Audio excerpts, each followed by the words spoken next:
بسم اللہ الرحمن الرحیم۔ جناب آج آپ کے ساتھ 3 چیزیں ڈسکس کرنی ہیں، اور وہ ہیں جناب کہ اپوزیشن نے بجٹ مسترد کر دیا ہے، تو اب کیا بجٹ منظور ہو پائے گا؟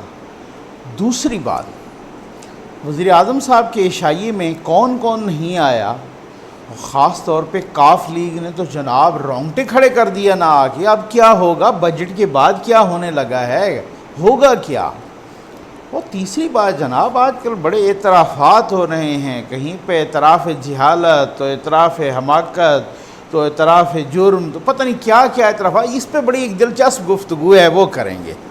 سب سے پہلی بات، بہت سارے دوست پوچھ رہے ہیں مجھ سے، واٹس ایپ پہ بھی پوچھ رہے ہیں، یوٹیوب کی ویڈیو کے کامنٹس میں بھی پوچھ رہے ہیں، سر یہ بتائیں کہ یہ بجٹ منظور ہو جائے گا؟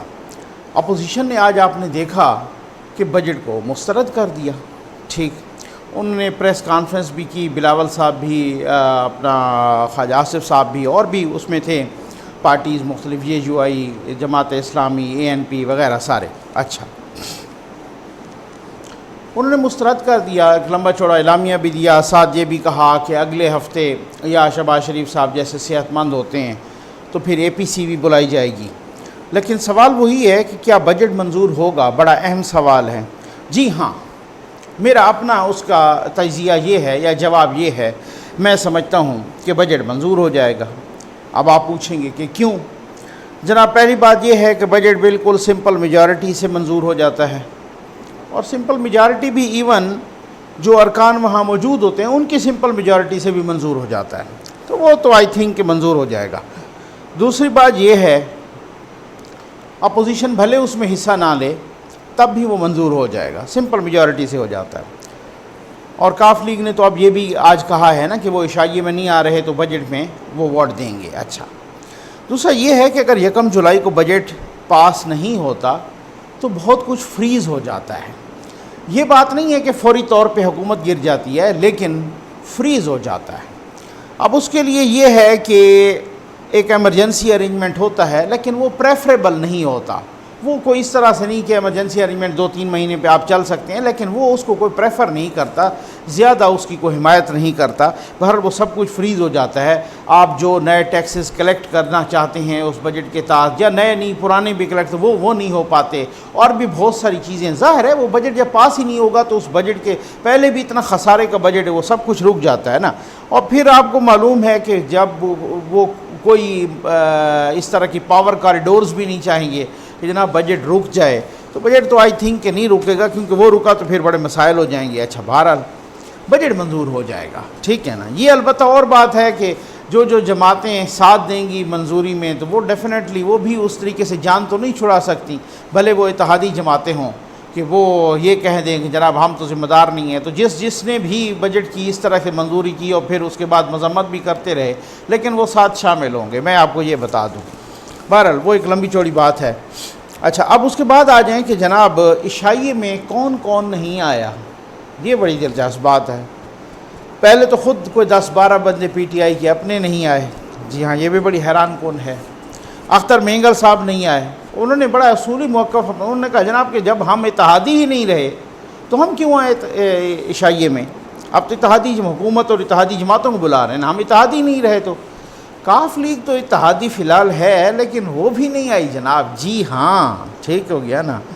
اچھا، شاہ زین بھگٹی صاحب نے بڑا یو ٹرن مارا ہے، انہوں نے کہا کہ جناب آپ مسائل حل کر دیں ہمارے بلوچستان کے، لیکن پہلے یہی کہا تھا آپ ادھر مسائل حل کریں، ادھر ہم آپ کے ساتھ آ جائیں گے، ادروائز تو بالکل نہیں۔ لیکن پھر ہم نے دیکھا کہ انہوں نے یو ٹرن مارا اور پھر وہ عشائیے میں آ گئے صاحب۔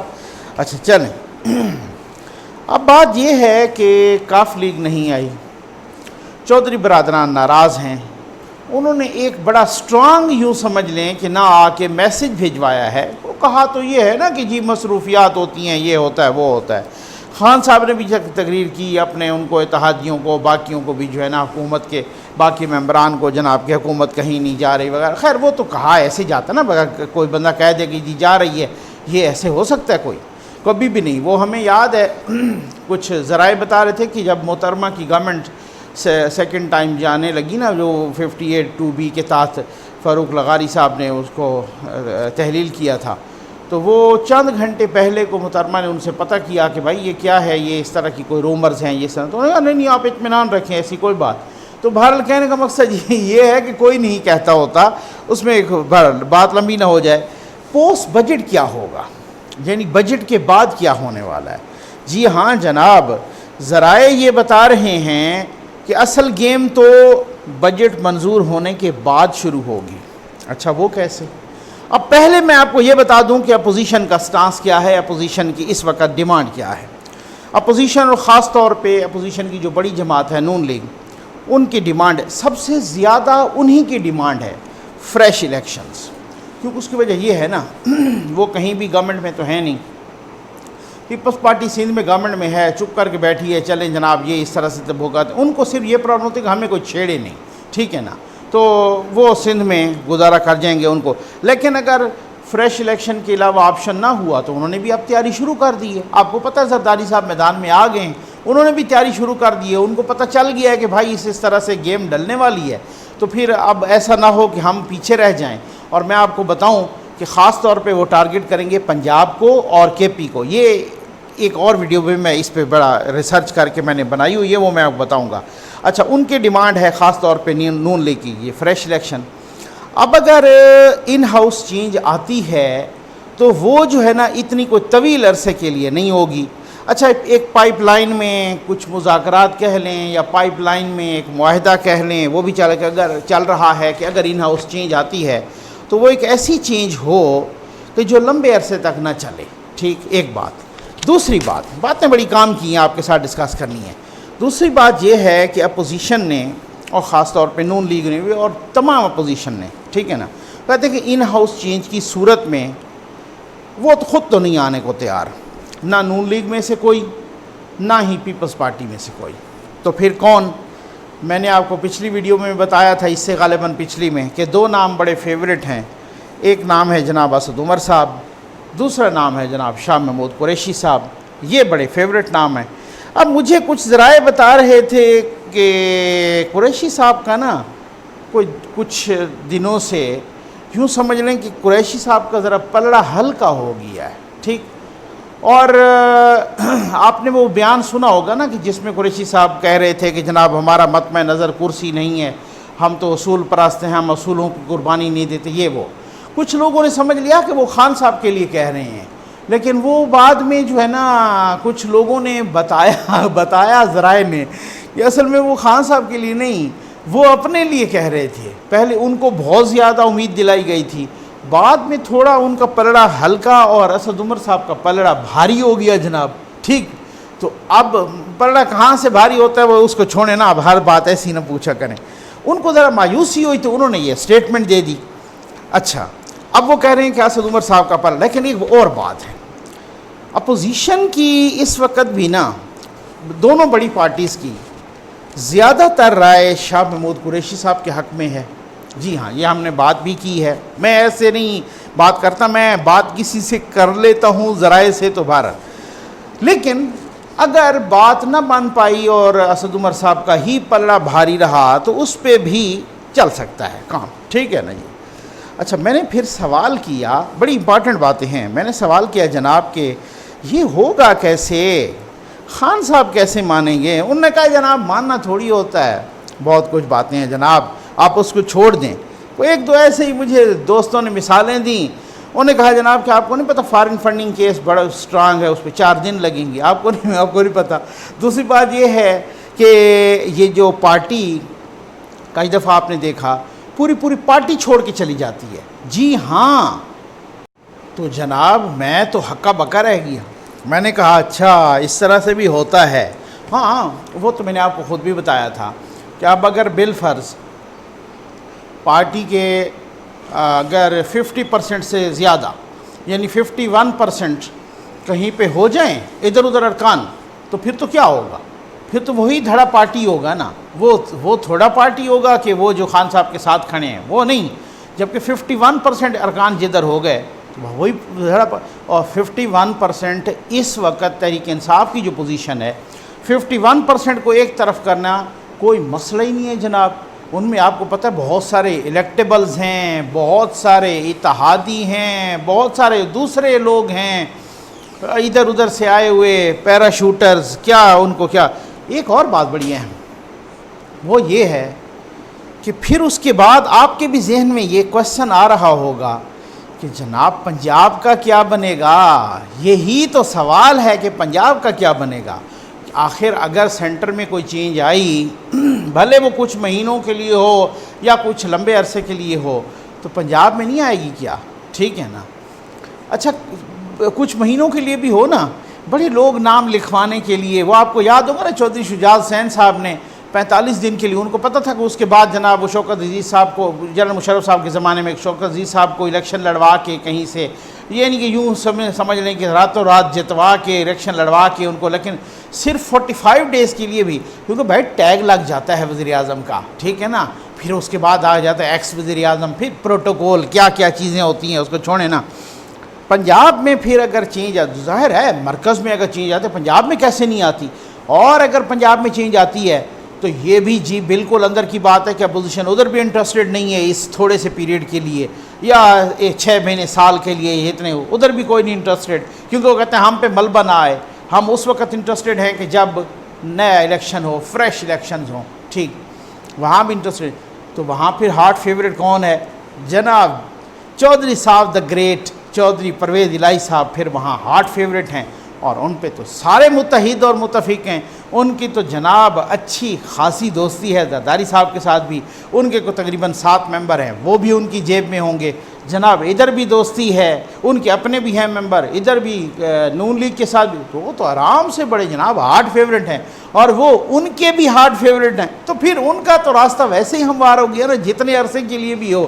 تو چودھری صاحب تو جناب پنجاب کے چیف ایگزیکٹو یا وزیر اعلیٰ بن گئے، اس پہ میں مزید بھی بتاؤں گا۔ اب آ جائیں جناب، یہ کچھ انڈیکیٹرز ہیں، میں نے بتایا نا بڑے اعترافات ہو رہے ہیں۔ حسن نثار صاحب نے تو حد ہی کر دی، ہمارے لیے تو خیر بہت ہی محترم ہیں، لیکن انہوں نے تو حد ہی کر دی۔ کیا کہہ رہے تھے جناب؟ پہلے تو انہوں نے کچھ عرصہ پہلے کہا تھا نا کہ جناب مجھ پہ لعنت ہے کہ میں نے ان کو جو ہے نا سپورٹ کیا تھا، پی ٹی آئی والوں۔